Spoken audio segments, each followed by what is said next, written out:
অপরাধমূলক কাজ করার পূর্বেই পুলিশের জালে ধরা পড়ে গেল 4 দুষ্কৃতী।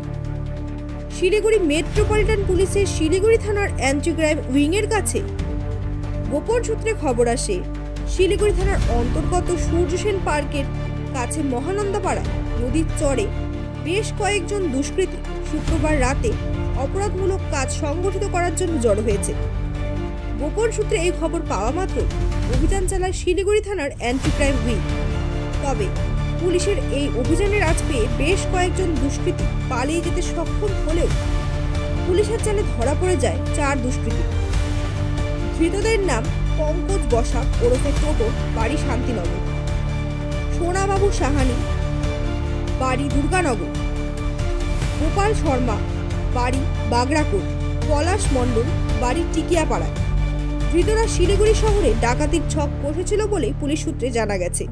ধৃতদের হেফাজত থেকে উদ্ধার হয়েছে ডাকাতির উদ্দেশ্যে নিয়ে আসা নানান সরঞ্জাম। এই 4 দুষ্কৃতীর সাথে থাকা পালিয়ে যাওয়া দুষ্কৃতীদের নাম ঠিকানা জোগাড় করে তাদেরও খোঁজ শুরু করেছে শিলিগুড়ি থানার অ্যান্টি ক্রাইম উইং।